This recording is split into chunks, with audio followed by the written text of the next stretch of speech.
The Cura de Ars, a memoir of Jean-Baptiste-Marie Vianney by Georgina Molyneux. Book 5, Private Life of Marie Vianney. Chapter 1, Portrait of Marie Vianney. We have endeavored to give the reader some idea of the extraordinary impression produced upon the pilgrims by the first appearance of Marie Vianney, although, in many respects, his outward person was a little calculated to attract the attention of the vulgar. The Cura de Ars was small in stature.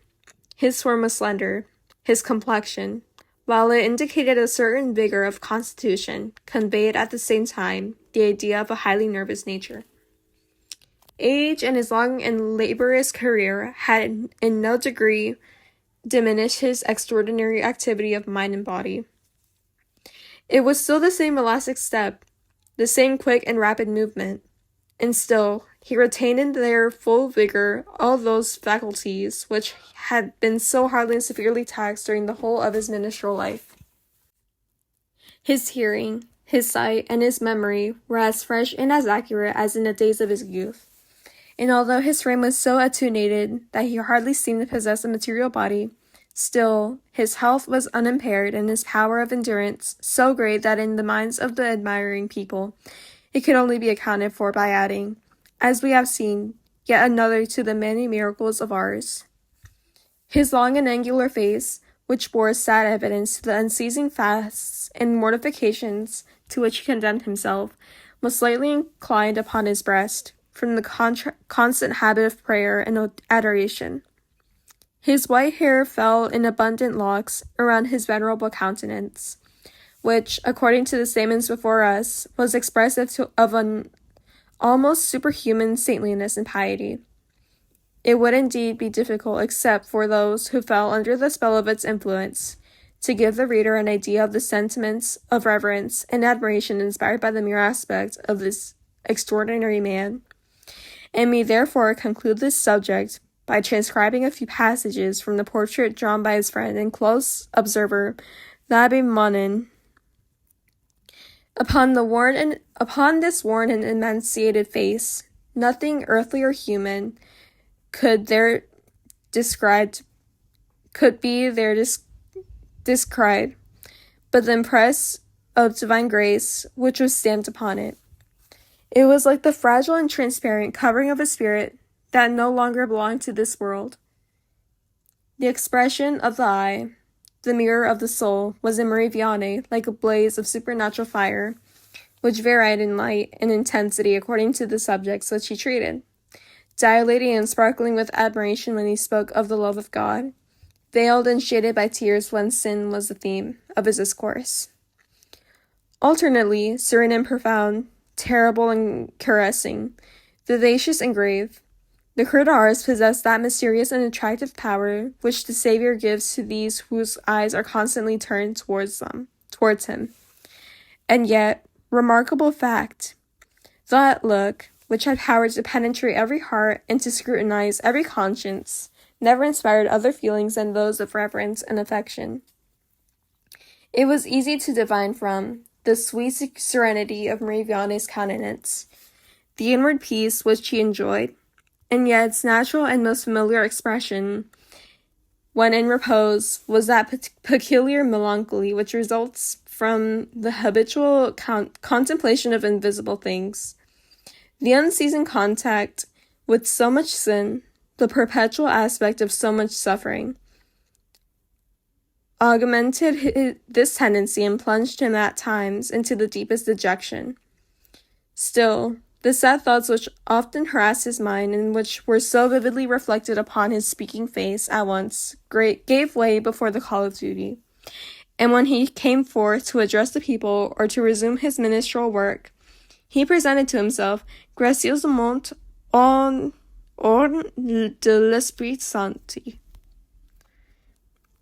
Gracieusement hors de l'Esprit Saint, to use the words of an ancient father of the church, with a ready counsel and a glad smile for everyone who addressed him. An extraordinary likeness has been generally remarked to have existed between Marie Vianney and Voltaire. This likeness, however, is entirely confined to the form of the head and features. The physiognomy of these two remarkable individuals is said to have offered a contrast no less striking than their external resemblance. Chapter 2. Amiable qualities of Marie Vianney, his cheerfulness and vivacity.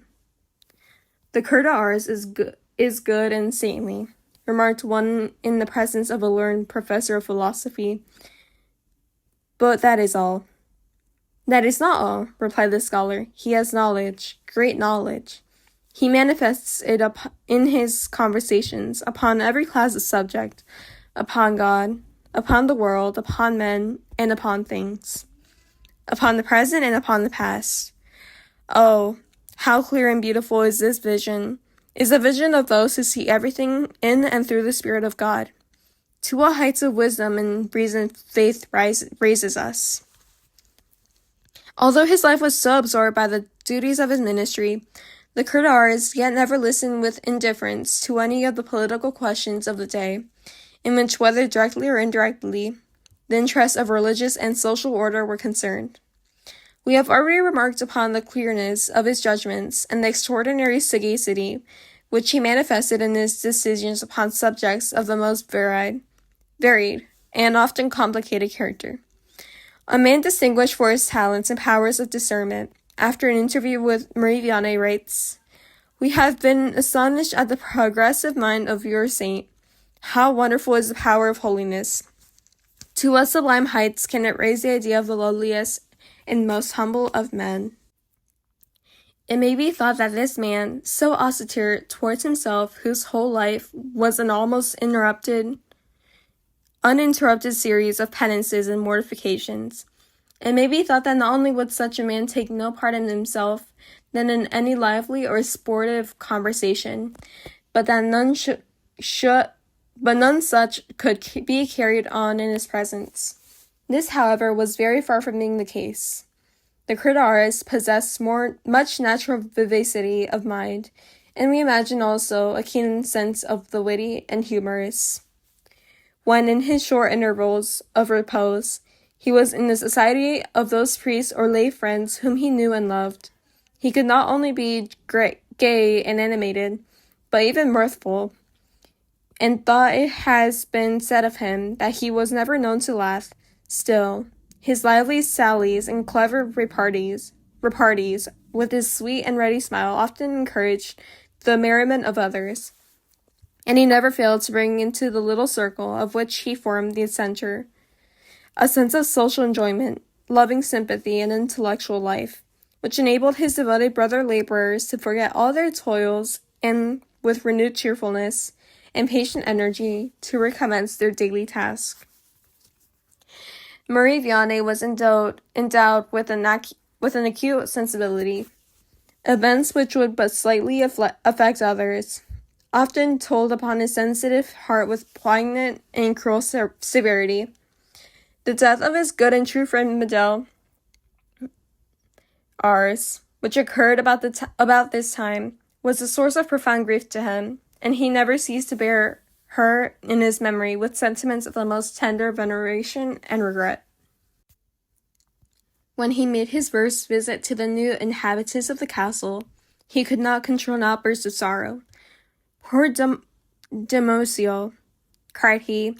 "Oh, how grievous to see her no longer in the church, dans son pauvre banc."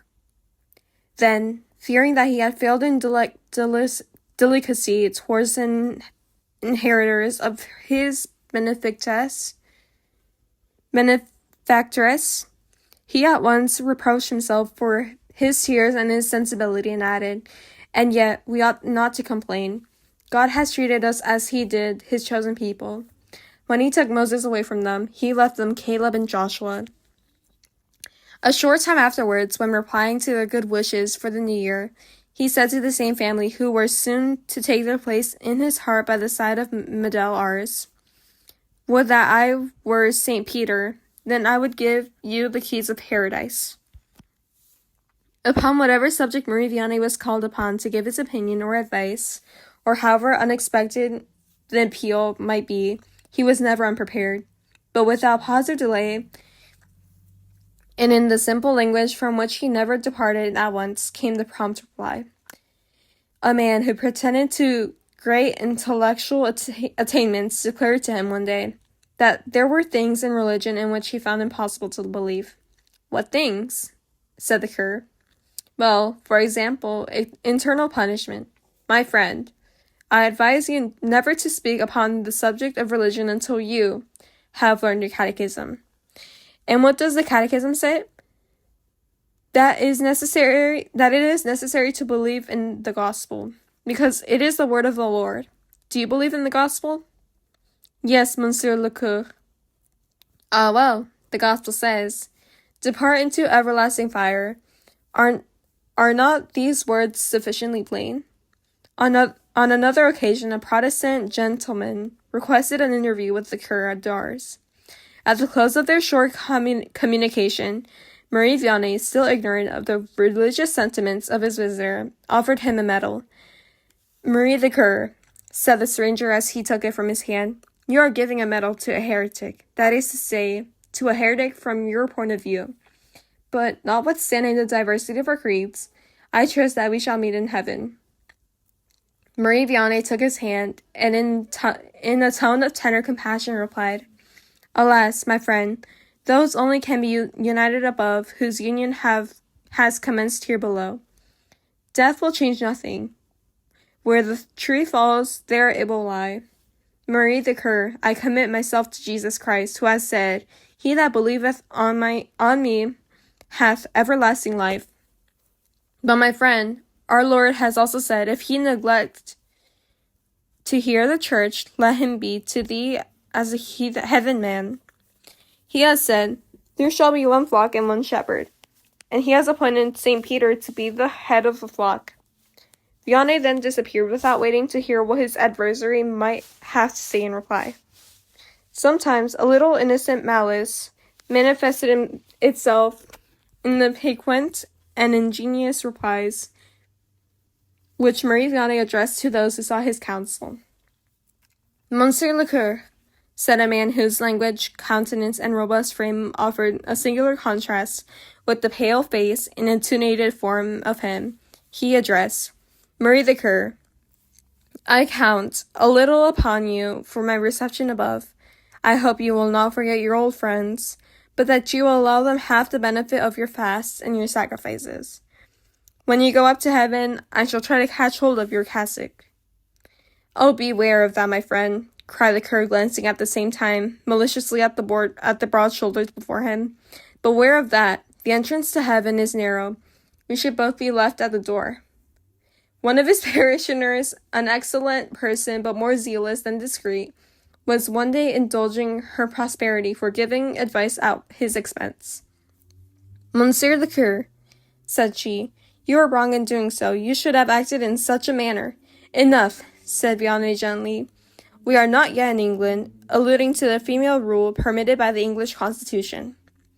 On his return from a drive, the brother Atenes, director of the school at Ars, informed Marie Vianney that his horse had stumbled, and he had been thrown from his carriage into a ditch.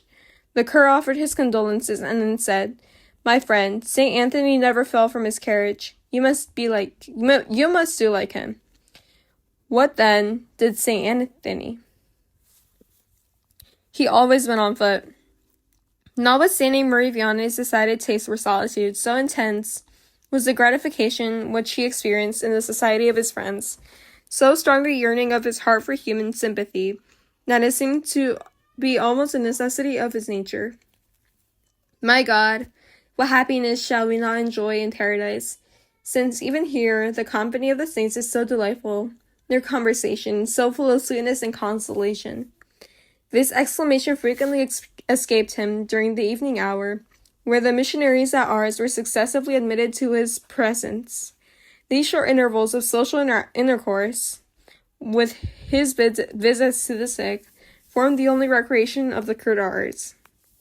Since his visit to Dardilly, when recovering from a severe illness, he had never left his presbytery and church, nor had he ever swerved for 1 day or 1 hour from that course of life which had been laid before the reader. and with which he is sufficiently acquainted. Nothing could exceed the thoughtful kindness and tender consideration which Marie Vianney manifested towards all his brother laborers and those favored individuals who were admitted to his intimate friendship. The missionaries, one and all, bear their affectionate testimony to the many marks which they received from him of his anxious care for their comfort and well-being, whilst at the same time his treatment of himself became more and more hard and severe. The Abbé Tassiner writes, "One of the first Sundays that I had the happiness to pass with him, the good saint remarked that I coughed frequently during Vespers. That night, what was my surprise to see the venerable cur, his lantern in his hand, having braved the darkness of the night and the tempestuous weather to come to me. 'My friend,' said he, 'I observe that you've coughed a great deal during Vespers. I am not tired. I will take the early Mass for you, and also the catechising of the children.'" Remarking on one occasion that though inadvertence, the superior of the missionaries had not provided himself with a cloak. Although the weather was severe, he immediately had made one for him. Another time, the Abbé Monin writes, "Marie Vianney saw me cross the square at Ars in a heavy rain. The same night, I found an umbrella in my room. He had sent to Villefranche expressly to make this purchase." The kindness and courtesy manifested by the Cura de Ars toward all who approached him was accompanied by the most entire absence of self-love. It seemed that he never knew how sufficiently to express his respect towards others or his humble estimate of himself. He never sat down in the presence of anyone, nor would he ever permit that any other should stand in his. "Asseyez-vous, asseyez-vous," he continued to repeat, accompanying these words with an expressive gesture till he was obeyed. His usual form in saluting his visitors was, "Je vous présente bien mon respect." In return for the respect which he was so ready to offer to all the world, he would accept of nothing in return. The very idea of being treated in a like manner himself offended him, and if anyone attempted it, he would suddenly interrupt them by exclaiming, "Oh, I do not deserve your respect. A little affection is all I need."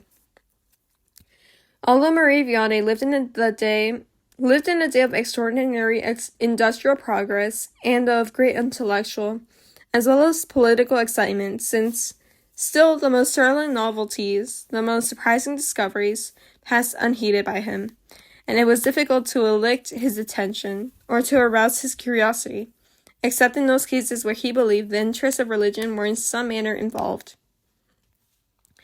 Although each day multitudes of strangers were conveyed to Ars by the railway, Marie Vianney died without ever having seen the railway, or of having formed to himself any idea as to what a railway was like. "You speak of the railway, Marie the Cur," remarked a friend to him one day. "Do you know what it is?" "No, and I have no wish to know. J'en parlais parce que j'en entends parler." Thank you so much for joining me in these next 2 chapters of the Cura de Ars' life, his personal life now. And I really hope all of you have a great night, great afternoon, great morning, great day, great week. And we'll see you in the next one. God bless. Gracias por vernos. Suscríbete al canal de Misión Ruah YouTube ahora para que podamos seguir difundiendo la misericordia de Jesús en el mundo entero. Y no te olvides de compartir, darle un me gusta, comentar y suscribirte al canal para ser un misionero Ruah más.